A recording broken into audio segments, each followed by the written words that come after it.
Dalam cerpen ini saya menjumpai beberapa hal yang berkaitan dengan aturan pernikahan. Diceritakan pula bahwa luka pada lutut tantri pernah tumbuh dan pernah sembuh. Cerita itu tidak biasa, di mana membingungkan, menggantung, dan juga timbul banyak.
Ada karakteristik bahasa deskripsi yang saya temukan di awal paragraf.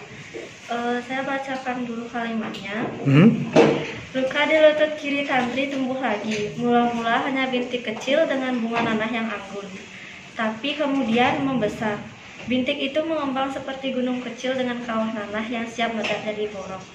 Di situ saya membayangkan bagaimana parahnya luka di lutut kiri tantri yang parah. Yang parah itu adalah paragraf yang menggambarkan lukanya si tantri. Oke, terus apalagi yang kamu jumpai? Ada nggak lagi deskripsi yang lain? Banyak kok di situ ya. Ada lagi beberapa paragraf deskripsi, kalimat deskripsi di dalam cerpen itu. Apalagi? Yang lain mungkin ada pendapat lain. Sebelum nyambung lagi ke platnya. Misalnya ketika Bontuan pergi mengendarai mobil, ketika ayahnya diseret, ketika ada pengeroyokan di situ. Nah, di bagian mana yang bisa kamu jumpai dalam deskripsi itu? Di bagian saat mayat ayahnya tantri diseret massa di jalan, itu karena mayat ayahnya diseret massa di jalan, saya bisa membayangkan bagaimana kemudian muncul kengerian ya, ketakutan. Itu karena dia menggunakan bahasa deskripsi yang detail. Ya kan? Maka terbentuklah di otak kita, di imaji kita, seolah-olah itu nyata kita lihat ya. Sehingga muncullah rasa empati, rasa simpati kita gitu loh, itu maksudnya. Itu banyak lagi anak ya, dalam bahasa-bahasa deskripsi yang digunakan. Malah dalam menulis cerpen itu bahan bakunya itu. Kalau nggak punya skill mendeskripsikan, jangan harap kita bisa menulis cerita loh. Iya, bagus. Baik, terus ada kamu jumpai masalah karakteristik bahasa narasi di situ, artinya? Saya menemukannya. Di bagian mana itu? Di bagian mana? Bisa disebutin? Di kalimatnya kan luka di lutut kiri tantri tumbuh lagi, yang di sana bermakna di masa yang sekarang. Lalu kita diseret ke masa lampau, di mana tantri kelas 4 di tahun 65. Luka itu pernah muncul untuk pertama kalinya. Dan tapi dijelaskan juga cara penyembuhan lukanya yang tidak masuk akal. Ya, diseret terus masuk. Iya. Kalau penjelasan itu deskripsi, terus narasi ini bermain dengan waktu, habis itu diapain? Lalu diseret kembali ke masa yang sekarang. Ya, jadi masa sekarang itu dijelasin lukanya kambuh, ya kan? Kemudian di pertengahan kita diseret ke dimensi masa lampau. Ketika dia SD kelas 4 tahun 65, luka yang aneh itu pernah disembuhkan dengan tindakan yang tidak wajar ya, tidak wajar. Lalu, nah ini namanya narasi berikutnya setelah ayahnya meninggal. Dia olisin sembuh, kemudian di masa sekarang ketika dia bersuami, suaminya kemudian kena musibah, meninggal gitu ya. Nah, akhirnya kita diseret ke masa sekarang gitu kan, masa sekarang. Dan di situ kemudian berakhir. Dia cuma membayangkan saja, tetapi tidak mengambil darah suaminya. Seperti itu. Mungkin yang lain ada pendapat lain berkaitan dengan karakteristik bahasa deskripsi narasi. Mungkin kalian bisa menjumpai di paragraf-paragraf yang lain gitu ya. Banyak sekali sebetulnya itu anak-anak. Ya. Saya tegaskan bahwa deskripsi itu berkaitan dengan bagaimana dia menggambarkan secara detail situasi, keadaan, objek, perasaan dan lain-lain. Ya, sedangkan narasi itu adalah masalah yang berkaitan dengan ranah waktu. Kapan itu? Apakah sekarang? Waktu dulu? Atau sedang gitu ya. Baik. Kira-kira di poin pertama sudah clear ya, sudah jelas? Ada mungkin pendapat lain? Kalau tidak ada, kita lanjut ke poin yang kedua. Nah, tentang aturan penulisan. Nah, karena cerpen itu juga bahasa tulis, pasti dia harus mengikuti aturan penulisan sesuai dengan EYD. Nah, terkait dengan EYD, apa saja yang kamu jumpai dalam cerpen itu? Silakan. Siapa yang mau komentar? Siapa yang mau berpendapat? Ya, Rosali ya. Silakan Rosali. Di sini izin saya untuk memberikan pendapat saya dari aturan penulisan EYD. Nah, karena cerpen itu menggunakan bahasa tulis ya, maka dia juga harus tunduk dengan aturan EYD. Betul. Dalam cerpen ini saya menjumpai beberapa hal yang berkaitan dengan aturan penulisan, yaitu pada kalimat yang pertama saya jumpai pada kalimat kemana kak tanya tantri. Di situ menggunakan tanda kutip 2 di atas dan menggunakan tanda tanya untuk bertanya. Ya, itu aturan untuk kutipan ya, kutipan langsung atau dialog ya. Terus? Dan di beberapa kalimat itu menggunakan kata titik karena itu kalimatnya kalimat positif. Ya, kalimat positif diakhiri dengan tanda titik. Nah, terus pada penulisan huruf kapital misalnya, ada yang kamu jumpai? Pada nama orang, seperti tantri, bontoan, ganggas, nama tempat ya. Itu harus tunduk dengan aturan EYD menggunakan huruf kapital di awalnya. Baik, kasih tepurangan loh buat Rosali. Seperti itu ya. Jadi karena dia bahasa tulis, sekali lagi siapapun itu bahasa tulis, apapun bentuk teksnya, dia harus tunduk dengan aturan EYD itu ya. Oke, sudah bagus itu. Kira-kira ada temuan lain? Yuk kita lanjut ke poin yang ketiga tentang tokoh ya. Penokohan ini mungkin lebih gampang. Siapa saja kira-kira tokoh yang bermain di situ? Silakan angkat tangan. Yang bisa, yang enggak, yang bisa. Oke, silakan. Silakan. Menurut saya ada beberapa tokoh yang berperan penting dalam cerpen ini. Misalnya seperti tokoh utamanya ada tantri. Tokoh utama itu ya. Ada juga ganggas yaitu ayah tantri. Ada bantuan yaitu suaminya tantri. Bontoan ya, suaminya tantri, betul. Ada juga ibunya tantri. Ibunya tantri juga. Ada juga Wakanjeng yaitu bosnya ganggas ayahnya tantri. Ya, oke. Dan ada juga tokoh lain ya, seperti dukun, ormas, masa gitu ya. Tetapi memang dia tidak terlalu berperan penting dalam cerita itu gitu ya. Bagus ya. Poin yang keempat tentang konflik cerita. Ini konfliknya menarik loh. Ya, kira-kira apa sih konflik awalnya atau konflik besarnya cerita ini? Sehingga dia bisa bergerak sampai di akhir cerita. Siapa yang tahu? Silakan. Silakan. Menurut saya konflik cerita ini adanya pada si tokoh tantri, yaitu tantri memiliki luka borok yang sulit disembuhkan. Terus? Luka aneh inilah yang menggerakkan jalan cerita atau plot. Beberapa usaha ditempuh untuk mengobati luka tantri ini, namun sulit untuk disembuhkan. Namun sulit untuk disembuhkan. Nah, ini luka yang aneh ya. Luka sengaja dibuat sulit disembuhkan.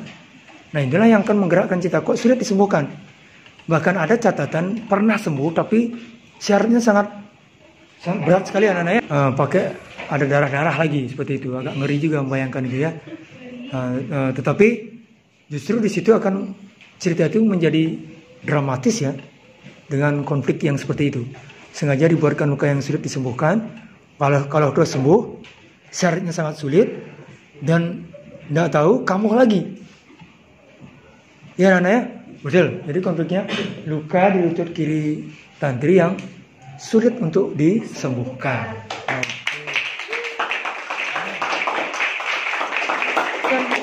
Bagaimana dengan strukturnya? Maksudnya struktur plotnya kira-kira. Gimana kira-kira? Cerita itu kira-kira menggunakan plot yang mana dia? Apakah progresif, maju, flashback, mundur, atau campuran? Ada majunya, ada mundurnya. Kira-kira cerita itu menggunakan plot yang mana kira-kira? Siapa yang bisa? Coba kanan. Coba kanan. Siapa ya tadi? Ya. Pram. Ya, silakan, Pram. Struktur plot ini menurut saya menggunakan alur campuran. Alur campuran? Iya. Kenapa? Ini dimulai dengan masa sekarang yaitu luka borok di lutut kiri Tantri. Betul ya? Kambuh lagi. Dari kambuh Kemudian lagi. di pertengahan diseret ke dimensi masa lalu yaitu luka Tantri pernah sembuh. Waktu dia kelas kecil ya, waktu kecil ya. Kelas 4. Dia kecil dengan obat luka Tantri pernah sembuh waktu dia kecil dengan obat yang aneh, yaitu dengan darah orang yang meninggal dengan tidak wajar. Ini di ending cerita kembali ke luka lutut kiri Tantri tetap sembuh. Tetap kambuh gitu ya, bukan sembuh. Tetap kambuh. Ya. Tetap kambuh. Ya? Padahal ada peluang sembuh ketika suaminya meninggal, tetapi Tantri tetap diam di kamar. Betul ya. Jadi alur menggunakan alur campuran, ada masa sekarang kambuh, kemudian diceritakan ke masa lalu, kita diceritain ke masa lalu, pernah sembuh, lalu lagi sekarang ya, tetap kambuh, seperti itu. Oke, kita sudah hampir ke poin yang terakhir ya. Ada mungkin pendapat yang lain? Ya, silakan. Saya ingin beropini terkait struktur plot. Ya, struktur plotnya silakan. Menurut saya struktur plot dalam cerita ini berupa plot campuran, yaitu di mana pembaca diajak dari masa sekarang kemudian ke masa lalu, yang dilanjuti dengan kembalinya pembaca ke masa sekarang. Ya. Plot yang tertulis di dalam cerita itu bermula pada masa sekarang yang ditandai dengan luka pada lutut Tantri tumbuh lagi. Tumbuh lagi, betul. Itu masa sekarangnya. Ya, pada pertengahan cerita diceritakan pula bahwa luka pada lutut Tantri pernah tumbuh dan pernah sembuh pada masa lampau. Masa lampau ya. Dengan obat yang amat aneh. Wah, ini keren nih. Terus? Obatnya itu berupa darah dari orang yang mati secara tak wajar. Nah, pada akhir cerita ini penonton diajak kembali ke masa sekarang, di mana luka pada lutut Tantri kambuh lagi, tetapi dapat peluang sembuh dengan darah suaminya. Tetapi ia hanya membayangkan saja darah tersebut di dalam kamarnya. Wah, ini keren nih.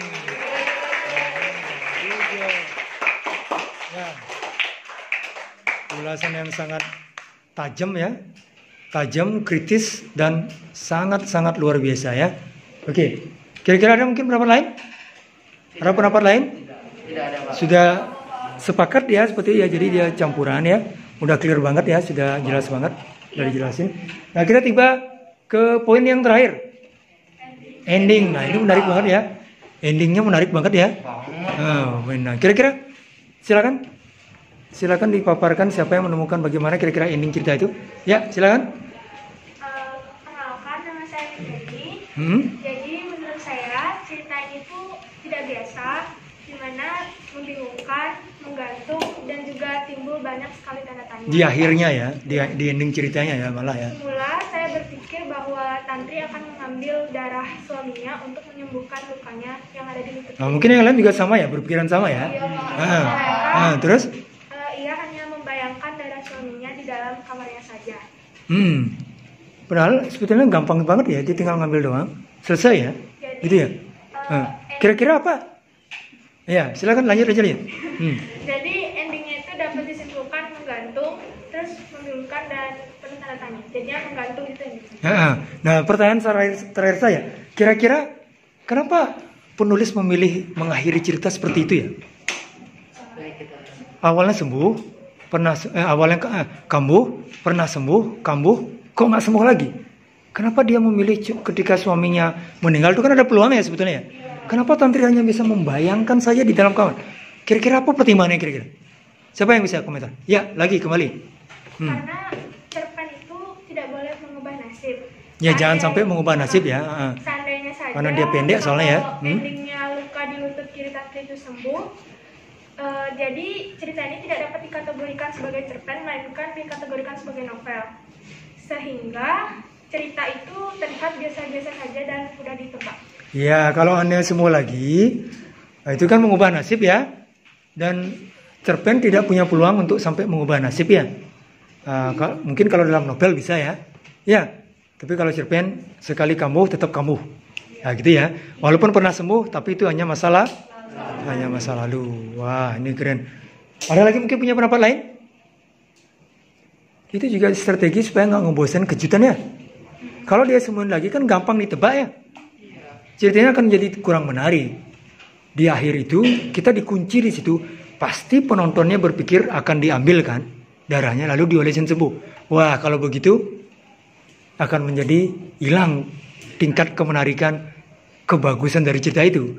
Nah, ini penulisnya sangat cerdas sekali ya. Dia sudah sangat mempertimbangkan dengan matang. Mengapa dia mengakhiri membayangkan darah suami saja di dalam kamar, tidak mengambil, mengolesi. Ya, luar biasa diskusi hari ini. Tepuk tangan buat kalian semua.